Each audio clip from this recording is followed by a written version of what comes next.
नमस्कार दोस्तों, मैं सुमित मिश्रा स्वागत करता हूं एक बार फिर से आप सभी का एमजेटी एजुकेशन में।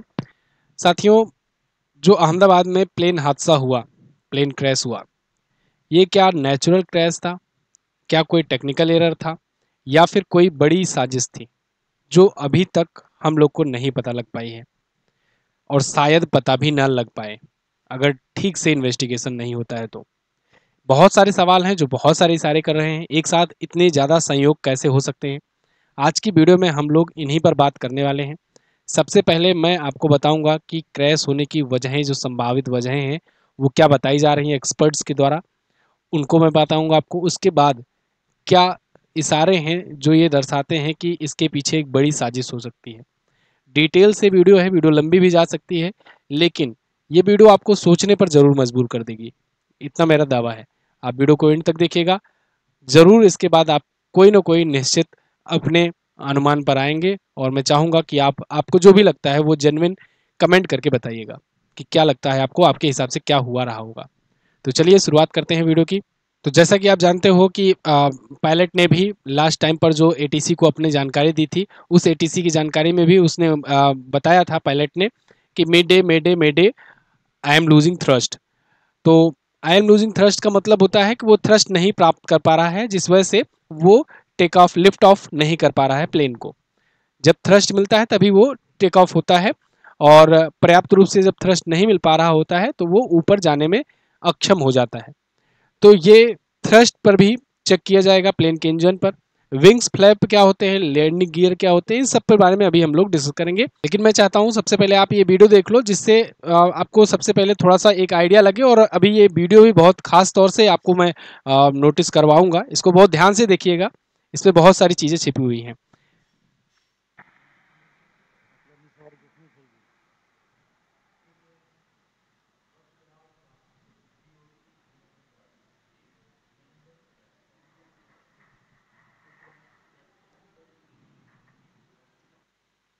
अब ये वीडियो किसी व्यक्ति के द्वारा बनाया गया है, किसी रेजिडेंशियल इलाके में, वो अपने छत से बनाया हुआ है, अपनी खिड़की से। मतलब बेसिकली खिड़की आपको यहाँ पर दिख रही है शुरुआत में, वहाँ से ये बनाया हुआ है वीडियो। और ये प्लेन का वीडियो है कि प्लेन क्रैश होने से पहले जस्ट 5 से 7 सेकंड पहले से ये वीडियो शुरू होता है, और उसके बाद फिर ये वीडियो जो है जब ये प्लेन ये डाउन हो जाता है, 7 सेकंड, 8 सेकंड, 9, 10, फिर उसके बाद फिर ये विस्फोट होता है। और विस्फोट होने के बाद मात्र 5 सेकंड बाद ये वीडियो एंड हो जाता है। ठीक है, पॉइंट नोट रखिएगा, अभी हम लोग उस पर आएंगे। पहले यहाँ पर कुछ संभावित वजहें जो हैं उनको हम लोग देख सकते हैं। जैसे बताया जा रहा है, क्या पायलट की गलती थी, क्या इंजन फेलियर था, बर्ड हिट था, लैंडिंग गियर ओपन था, तो इससे क्या हो सकता है, विंग्स फ्लैप स्ट्रेट थे। इस सब पर बात करते हैं एक एक करके। पहले पायलट की गलती वाले मुद्दे पर आते हैं। देखिए, पायलट की गलती यहाँ पर बिल्कुल नहीं मानी जाएगी, क्योंकि यहाँ पर जो चला रहे थे पायलट थे वो थे कैप्टन सुमित सब्रवाल, जिनके पास 8,200 घंटे का फ्लाइंग एक्सपीरियंस है। और ये अपने आप में खुद इतने सीनियर थे कि ये पायलट्स को ट्रेनिंग तक देते थे। मतलब समझ लो पायलट्स के गुरु थे। 8,200 घंटे का आप ऐसा अनुमान लगाओ कि लंदन, अहमदाबाद से लंदन जो जा रही थी फ्लाइट, इसकी टाइमिंग थी 9 घंटे की। 9 घंटे की दूरी थी ये। अब सोचो, 8,200 घंटे का चलाने का जिसके पास रिकॉर्ड हो, वो 9 9 घंटे की कितनी यात्राएं कराया होगा, आप समझ सकते हो। इनके पास 22 साल से ज़्यादा, 22 साल से ये पायलट थे। तो 22 साल से, और ऐसे बड़े बड़े ये बोइंग के 787 कई बार ये उड़ा चुके हैं, सैकड़ों बार उड़ा चुके हैं। दूसरे थे दीपक पाठक, जिनके पास भी 1100 घंटे का एक्सपीरियंस था। तो इनके पास एक्सपीरियंस की बिल्कुल कमी नहीं थी। और एक्सपीरियंस जिसके पास इतना ज़्यादा हो तो उसके पास बहुत सारे ऑप्शन होते हैं। यहाँ पर लास्ट टाइम पर उन्होंने ये जो बोला है, इसका मतलब ये हुआ, मेडे कॉल किया है। मेडे कॉल तभी करता है पायलट जब उसके पास कोई ऑप्शन नहीं बचता है। उसके पास ये होता है कि भाई अब हमसे नहीं हो पाएगा, अब आप संभालो। कोई 8,200 घंटे तक फ्लाइट रन करने का जिसके पास अनुभव हो, वो उसके पास जब कोई ऑप्शन नहीं बच रहा है, इसका मतलब एक बहुत बड़ी इसमें चूक है। चाहे वो इंजन में चूक है, चाहे वो एरोप्लेन में चूक है, चाहे वो किसी प्रकार का चूक है। कौन कौन सी संभावित चूक हो सकती है, आगे अभी हम लोग बात करेंगे। दूसरे पॉइंट पे आते हैं, क्या इंजन फेलियर था। तो साथियों, ये था बोइंग का 787 ड्रीम लाइनर। इसमें ड्यूल इंजन होता है, दो इंजन होते हैं। और ऐसे बहुत सारे विमान हैं जहाँ पर ड्यूल इंजन होते हैं, और जब कोई एक इंजन फेल भी हो जाता है तो दूसरे इंजन से बहुत ही आसानी से पायलट जो है उसको आगे काम करा सकता है, मतलब आगे वो प्लेन चल सकता है, चला सकता है सिंगल इंजन पर भी। और ये ड्रीम लाइनर भी काफ़ी अपडेटेड है, तो फिर इसे भी आराम से ले जाया जा सकता है। तो ड्यूल इंजन फेलियर एक साथ नहीं होता है, और एक साथ दोनों इंजन का फेल होना ये तभी हो पाता है जब कोई दोनों ही इंजन में आकर के बर्ड हिटिंग हो जाए। मतलब जैसे इंजन का फेलियर अमूमन माना जाता है कि बर्ड हिटिंग की वजह से हो जाता है। बर्ड हिटिंग ऐसा नहीं कि कोई एक दो चिड़िया आ गई, एक दो चिड़िया नहीं, जब जो बर्ड्स की बहुत ज़्यादा झुंड जाती हैं तो उसमें कई कई बार क्या होता है, प्लेन के इंजन के विंग्स में इसमें घुस जाते हैं, फंस जाते हैं, तो इंजन फेलियर हो जाता है। उस कंडीशन में समझ लो कि दूसरा इंजन काम कर जाता है और वो लेकर के आगे बढ़ जाता है। और ये आम बात होती है, इसकी अच्छे से ट्रेनिंग दी गई रहती है पायलट्स को, इसमें कोई भी ऐसा कोई नई प्रॉब्लम नहीं है ये। तो अब दोनों ही में जाकर विंग्स में बर्ड्स का हिट हो जाना, ये रेयरेस्ट ऑफ द रेयर, मतलब आप समझ लो कि करोड़ों में एक आध बार ऐसा हो सकता है कि दोनों ही इंजन में जाकर के बर्ड्स जाकर भिड़ जाएं। और जो वीडियो आ रही हैं, जो वहां पर एक जो एयरपोर्ट का जो एक सीसीटीवी कैमरे का वीडियो आया है, उसमें ऐसी कोई बर्ड्स का झुंड नहीं दिख रहा है टेक ऑफ करते समय। तो यानी कि ये वाली भी पॉसिबिलिटी खारिज की जा रही है। तो बर्ड हिटिंग वाली भी पॉसिबिलिटी नहीं थी, ना ही ड्यूल इंजन फेलियर की पॉसिबिलिटी थी। अब लैंडिंग गियर, अगर आप वीडियो को ध्यान से देखोगे तो यहाँ पर लैंडिंग गियर ओपन था। लैंडिंग गियर, ये जो व्हील्स होते हैं इन्हें कहते हैं, ये लैंड कराने में मदद करते हैं, इसलिए इसे लैंडिंग गियर कहते हैं। जब फ्लाइट टेक ऑफ करता है तो टेक ऑफ करते समय जब 40 से 50 फीट पर ही पहुंचता है ना, तभी इसको पायलट्स लैंडिंग गियर को अंदर कर लेते हैं, क्योंकि इससे वो अच्छे से वो फ्लाई कर सकता है, अच्छे से वो अपनी स्पीड मेंटेन कर पाता है। जो एरोप्लेन होता है, ये जब बाहर रहता है तो उसको एरोडायनेमिक्स डायनेमिक्स उतना हिसाब से नहीं मिल पाता है, इसे अंदर कर लिया जाता है, इसीलिए आगे वो उड़ पाता है। लेकिन अगर आप ध्यान दोगे तो 650 फीट तक ये मैक्सिमम गया था, 650 के आसपास में, तब तक लैंडिंग गियर बाहर ही था, ये अंदर नहीं हुआ था। इसके बाद ये नीचे जब आने लगा तब तक भी ये बाहर था, और ये बाहर ही लास्ट टाइम तक।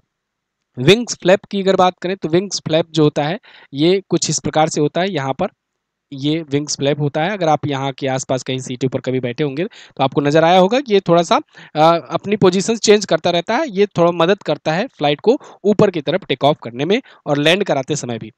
ठीक है, तो ये स्ट्रेट कंडीशन में था। यहाँ पर वीडियोस में एक्सपर्ट्स बता रहे हैं कि ये स्ट्रेट कंडीशन में दिख रहा है, मतलब जिस कंडीशन में होनी चाहिए उस कंडीशन में नहीं है। बहुत ज़्यादा टेक्निकलिटी में मैं नहीं जाऊँगा, आप इतना समझिए कि जिस प्रकार से होना चाहिए उस प्रकार से नहीं था, लैंडिंग गियर भी और ये भी फ्लैप्स भी।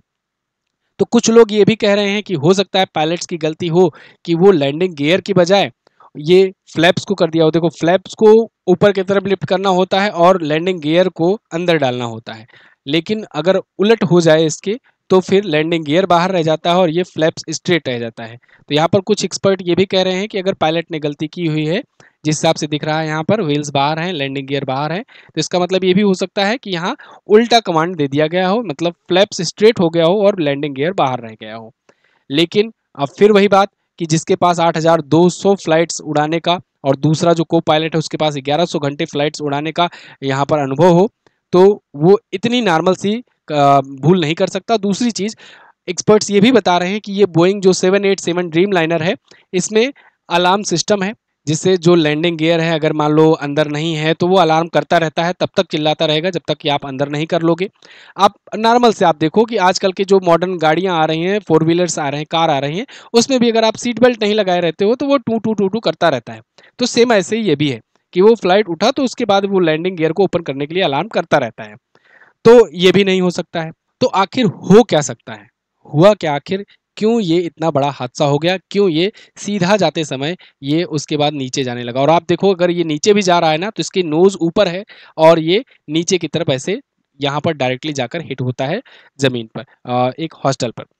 तो अब देखो यहाँ पर ये भी है कि जो पायलट था वो एटीसी को ये मैसेज दिया कि मेडे मेडे मेडे, आई एम लूजिंग थ्रस्ट, मतलब इसे ये थ्रस्ट नहीं मिल पा रहा था। अब यहाँ पर भी एक सवाल है, कुछ लोग ये कह रहे हैं कि भाई गर्मी बहुत ज़्यादा थी इस वजह से थ्रस्ट नहीं मिल पा रहा है, और टेम्परेचर जो है ये 43 डिग्री सेल्सियस के आसपास था उस टाइम पर, 1:30 बज रहे थे। तो भाई मुझे ये बता दो कि क्या कतर में, यूएई में, सऊदी अरब में इन सब जगह फ्लाइट्स नहीं उड़ती हैं क्या? वहाँ पर 55 डिग्री सेल्सियस तक टेम्परेचर होता है। 50 डिग्री सेल्सियस वहाँ आम बात है। तो क्या वहाँ पर इतना टेम्परेचर, या ये वहाँ पर क्या बोइंग नहीं उड़ता है? बोइंग, ये ड्रीम लाइनर के बारे में आपको बता दूं, 82 से ज़्यादा एयरलाइंस आज के टाइम पर दुनिया भर में यूज़ कर रहे हैं। ऐसा नहीं है कि एयर इंडिया ही इसको चला रही है। बोइंग केवल बनाती है, और बोइंग हुआ, एयरबस हुआ, ये सब बनाती हैं जहाज़ें, और इसको एयरलाइन कंपनियां अपने अपने हिसाब से खरीद करके अपना टैग लगा करके चलाती हैं। ठीक है, तो ये एयरलाइन कंपनियां 82 ऐसी हैं दुनिया भर में जो इसको चला रही हैं। आज के टाइम पर 1200 से ज़्यादा ड्रीम लाइनर रन कर रहे हैं पूरी दुनिया में, और 2009 से ये रन कर रहे हैं। आज तक कोई भी एक भी सिंगल क्रैश की रिपोर्ट नहीं आई थी इससे पहले।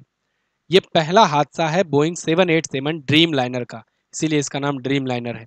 खैर, आते हैं अब मुद्दे पर कि क्या क्या चीजें हैं जो साजिश की तरफ इशारा करती हैं। सबसे पहली ही चीज पर बात कर लेते हैं बोइंग 787 ड्रीम लाइनर की। जैसा कि मैंने आपको बताया कि 1200 से ज़्यादा ये विमान ड्रीम लाइनर आज के टाइम पर रन कर रहे हैं, और दुनिया भर के 82 एयरलाइन कंपनियां इसका यूज कर रही हैं, इसको सक्सेसफुली रन करा रही हैं। और 2009 से इसकी शुरुआत हुई थी, आज तक 16 साल में पहली बार इसकी क्रैश की रिपोर्ट आई है। इसका नाम ड्रीम लाइनर ऐसे ही नहीं रखा गया, 5 लाख लोगों से वोटिंग कराई गई थी, और उन वोटिंग के बाद इसका नाम ड्रीम लाइनर रखा गया था। बोइंग 787 बहुत ही एलीट टाइप का, बहुत ही एडवांस टाइप का ये माना जाता है। हाँ, अब कुछ लोग कहेंगे कि उसमें एसी खराब था, उसमें लाइट नहीं जल रही थी, ये था वो था, इसलिए विमान हादसा हुआ। ये सब फर्जी वाली बातें, ये सब वैसे ही है कि समझो जैसे आप ट्रेन में बैठे हो और बोलो कि बाथरूम में पानी नहीं आ रहा है इसलिए ट्रेन पलट जाए। तो ये कोई तर्क नहीं हुआ, ठीक है ना, कि कोई एसी खराब थी या सीट में रिमोट काम नहीं कर रहा था तो इसमें कोई कमी थी, वो अलग चीज़ है। खैर, अब आते हैं, आपको यहाँ पर कुछ मुद्दों पर बात करेंगे कि किन किन मुद्दों से ये साजिश की तरफ इशारा कर रहे हैं। सबसे पहले तो ये जानो आप कि सबसे टॉप क्वालिटी का ये ड्रीम लाइनर है। अब इससे ज़्यादा टॉप क्वालिटी का कोई है नहीं। तो इसमें अगर ये इतनी बड़ी घटना हुई है, दोनों इंजन फेल बताया जा रहा है, या फिर मान लो जो भी चीज़ें ऐसी हुई कि उसे थ्रस्ट नहीं मिल पा रहा है, जब इसमें ऐसी दिक्कत है तो फिर बाकी में क्या होगी। दूसरी बात, इसका लाइफ स्पैन जो है, ये देखो 2014 में इसे एयर इंडिया ने लिया था। इसका लाइफ स्पैन 30 से 50 साल बताया जाता है, और अभी 11 साल हुए थे। तो 11 साल हुए तो ऐसा भी नहीं है कि बहुत ज़्यादा पुराना हो गया था। ठीक है, इस वीडियो को ध्यान से देखिए, जो थोड़ा सा मतलब इशारा कर रहे हैं, बहुत सारे क्वेश्चन कर रहे हैं, इसको देखने का प्रयास कीजिएगा।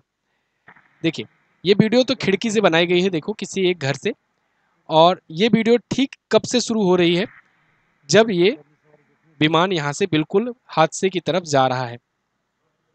उसके बाद यहाँ पर ये विमान डाउन हुआ, तब तक ये वीडियो बन रही है, और जब ये विस्फोट हो गया पूरा, तब तक ये वीडियो बनी। उसके 3 सेकंड बाद जब विस्फोट पूरा हो गया, ये बंद हो गई। अब सबसे ज़्यादा तो वीडियो पर सवाल आ रहे हैं। पहला सवाल कि इतनी जल्दी वीडियो ये आ कैसे गया। मतलब मैं आपको बताऊं, 12 जून के दिन जब मैंने भी ट्विटर ओपन किया, दोपहर को 2 बज रहे थे, 2 बज के आसपास थे, तो जब पता चला कि घटना हुआ है, तो सबसे पहले इस वीडियो के माध्यम से ही मुझे पता चला। इतनी ज़्यादा तेज़ ये स्प्रेड हुई। उसके बाद न्यूज़ चैनल वगैरह पर ये खबरें आने लगी कि हाँ, वो वहाँ पर हादसा हुआ है। वीडियो इतनी तेज कब वायरल होते हैं? कोई भी वीडियो हो, कोई भी फोटो हो, तभी वायरल होते हैं जब एक साथ बहुत सारे अकाउंट से बहुत जल्दी जल्दी वो पोस्ट किए जाएं, और विद इन सेकेंड वो पोस्ट करके स्प्रेड कर दिए जाएं। जैसे कोई नेता होते हैं, नेतागण होते हैं, पार्टियां होती हैं, उनको कोई मैसेज फैलाना होता है, अपने आईटी सेल के माध्यम से बहुत तेजी से स्प्रेड करा देते हैं। ऐसी बहुत सारी विदेशी ताकतें हैं, भारत विरोधी ताकतें हैं, जिनके पास अच्छी खासी आईटी सेल है। आपने देखा अभी ऑपरेशन सिंदूर के दौरान भी कैसे वो लोग प्रोपेगेंडा फैला रहे थे। तो ऐसे सिचुएशन में ये वीडियो बहुत तेजी से आ गई, और बहुत तेजी से फैलने लगी। और आप देखो, सिर्फ यही एक वीडियो आपको दिख भी रही है।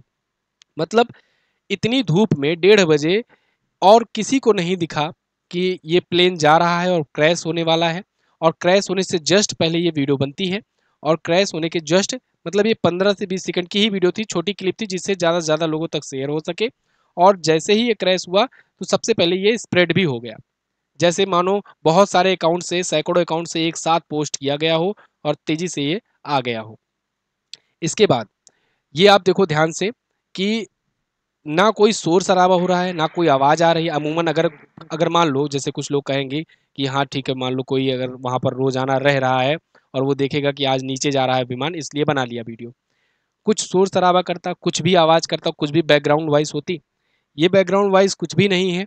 इसको इस वीडियो की गहन जाँच करनी चाहिए, यहाँ पर इसके थ्रू लोकेशन की पता करना चाहिए यहाँ पर कि कहाँ से ये वीडियो बना है, वहाँ पर कौन रह रहा था। जिसे बिल्कुल इत्मीनान से जो वीडियो बना रहा है, शांति से वीडियो बना रहा है और देख रहा है कि हाँ, ये हमारे सामने हादसा हो रहा है। जा रहा है, प्लेन नीचे जा रहा है और जाकर अभी क्रैश होगा। और शुरुआत भी कहाँ से हुई? मात्र 5 सेकंड पहले, 10 सेकंड पहले।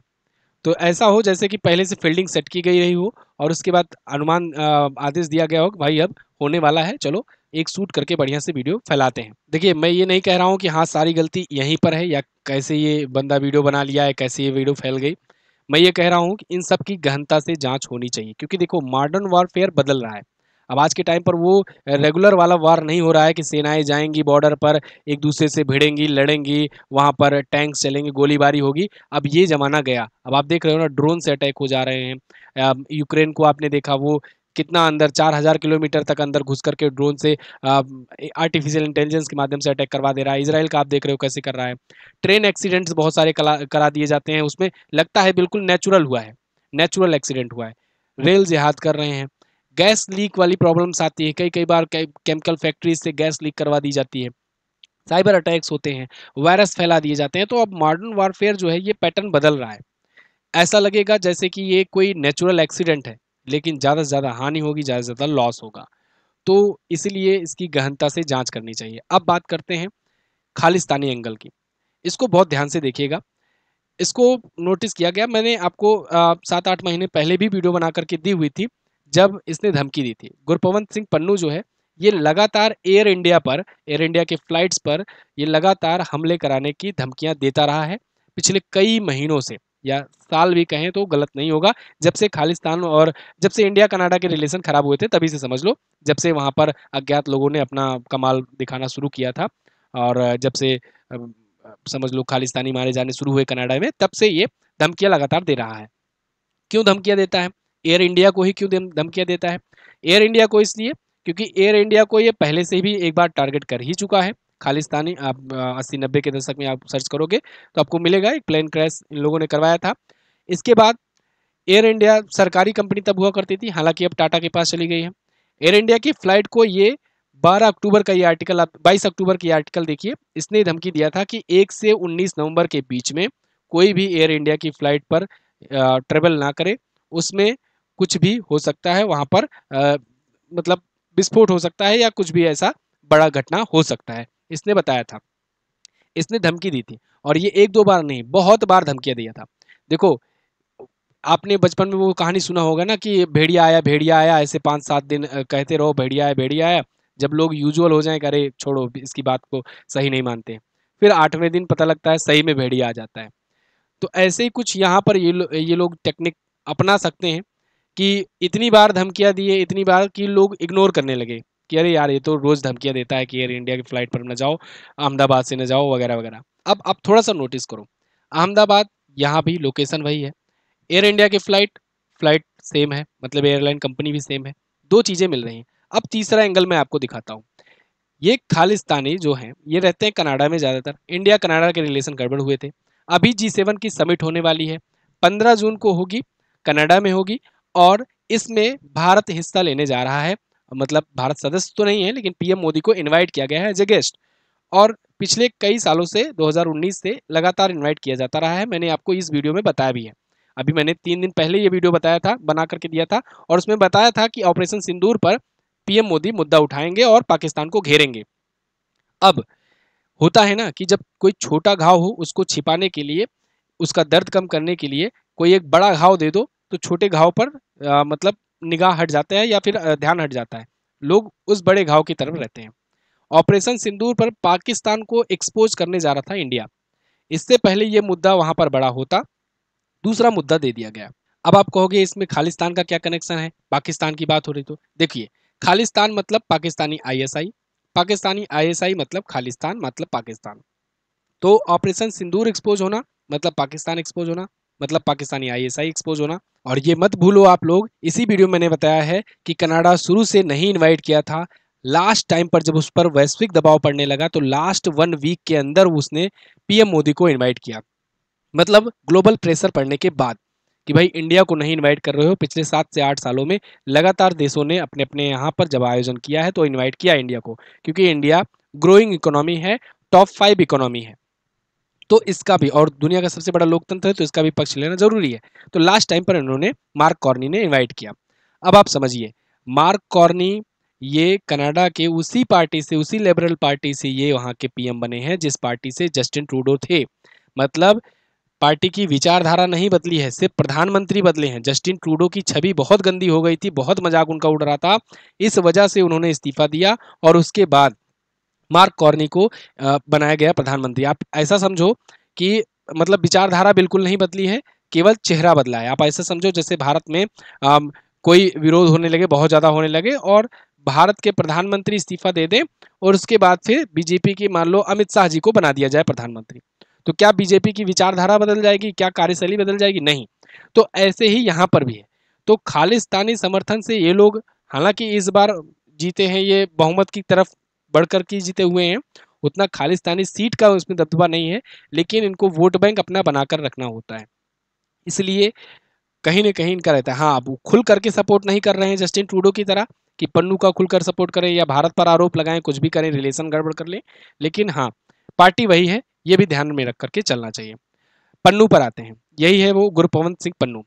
ये गीदड़ भभकियां देता रहता है हमेशा। इसने एयर इंडिया पर और अहमदाबाद, दो वर्ड जो है बहुत बार रिपीट किए हुए हैं, तो इसलिए इस पर भी अच्छे से जांच होनी चाहिए। इसके अलावा अब पॉसिबिलिटी क्या हो सकती है? देखिए, पॉसिबिलिटी हो सकती है क्रू मेंबर्स, जो फ्लाइट्स में क्रू मेंबर्स होते हैं, हो सकता है उनको ट्रैप किया गया हो सकता है किसी प्रकार से मैनिपुलेट किया गया हो, किसी प्रकार का प्रेशर दिया गया हो, कुछ भी ऐसा कर दिया गया हो, लास्ट टाइम पर वो कुछ ऐसा कर दिए हो जिससे टेक्निकल फॉल्ट हो गया हो और पायलट भी उतनी जल्दी कंट्रोल नहीं कर पाया, क्योंकि ये सब जो हुआ वो बस 2 मिनट के अंदर अंदर सब कुछ हो गया।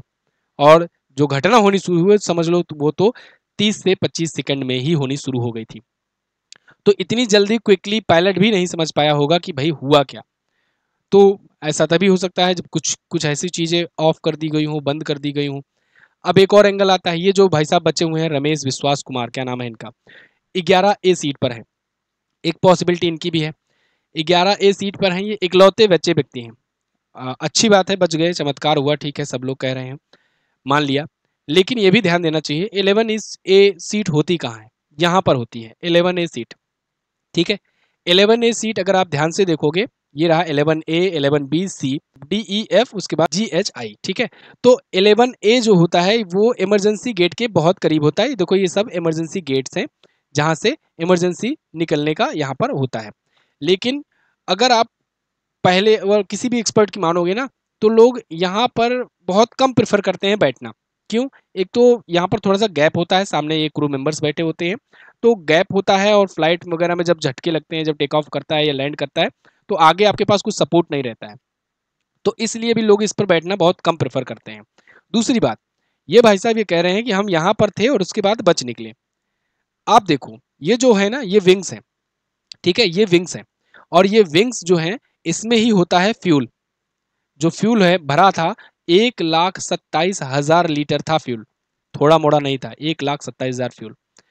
अब यहाँ पर अगर ये कूदेंगे भी या यहाँ से अगर निकलेंगे भी, यही फ्यूल का टैंक है और यही दगा है, यही विस्फोट हुआ है ये। और ये जब कूदे हैं, आगे जा रहा है, तो ये और इसी में जाएंगे, आगे में जाएंगे, किस प्रकार से बच जाएंगे ये? मतलब यहाँ वाला अगर कोई बंदा कहता कि हम बच गए, तब तो समझ में आता। यहाँ वाला बंदा कह रहा है कि हम बच गए और यहाँ पर ये फ्यूल टैंक है और ये विस्फोट हुआ है, कैसे? क्या? अब ये भी पता लगाना चाहिए, ये 11A वाला जो है, ठीक है, इसके पास टिकट है 11A का, लेकिन क्या उस टाइम पर ये सीट पर था, 11A पर ही था, कि ये नीचे गया हुआ था या लगेज वाले जगह पर था और वहीं से कूद गया, क्या हुआ था? इससे भी थोड़ा सा पूछताछ करनी चाहिए। और ठीक है, मैं ये नहीं कहूँगा कि हाँ यही आरोपी है, मैं अपने अंदर जो भी सवाल उठ रहे हैं वो मैं आपके सामने रख रहा हूँ। इनसे भी ये जांच होनी चाहिए, पूछना चाहिए, भाई ठीक है आपके पास 11A का सीट है, बोर्डिंग पास है, तो क्या आप उस टाइम पर 11A पर ही थे? कहाँ थे? 11A पर थे तो कैसे बच गए? क्योंकि यहाँ पर बचने की तो पॉसिबिलिटी बिल्कुल ना के बराबर है। और आप किसी भी एक्सपर्ट से भी पूछोगे तो इधर की जो सीटें होती है, अगर कोई यहाँ पर आग लगी है फ्यूल में, तो इस इमरजेंसी सीट जो है इनसे तो बचना मुमकिन नहीं है। ठीक है, और अगर ये बच गए तो ये वाला भी तो पॉसिबिलिटी है, ये भी वाले भी बच जाते, लेकिन इधर वाले नहीं बचे, इधर वाले नहीं बचे, जहाँ पर बिल्कुल फ्यूल नहीं होता। फ्यूल जहाँ होता है वहाँ वाले चले गए। तो आप सोचो कि क्या हुआ होगा। अपने हिसाब से जो भी आपको लगता है कमेंट करके बताइएगा। खैर वीडियो लंबी चली गई होगी, ये हमारे कुछ डाउट्स थे, कुछ सवाल थे, और मैं यही रिक्वेस्ट करूँगा कि इस पर अच्छे से जांच होनी चाहिए, गहनता से जांच होनी चाहिए, हर एक एंगल को जांचना चाहिए। ऐसा नहीं कि केवल टेक्निकल एरर हो, केवल बोइंग को ही घेरो, बोइंग को घेरो, बिल्कुल घेरो। बोइंग का जहाज है, सबसे जब बड़ा रिस्पॉन्सिबिलिटी इसी की होनी चाहिए, लेकिन साथ ही साथ में इस एंगल से भी जांच करनी जरूरी है। खैर अथॉरिटीज़ जो हैं वो इस पर पर्याप्त एक्शन लेंगी, और आप लोग भी इस वीडियो को ज़्यादा से ज़्यादा शेयर कीजिए, जिससे अथॉरिटीज़ तक ये बात पहुँचे। आपको क्या लगता है, आप लोग कमेंट करके अपनी राय जरूर दीजिएगा। थैंक यू सो मच, मिलेंगे अगली वीडियो में, तब तक के लिए नमस्कार, जय हिंद, वंदे मातरम।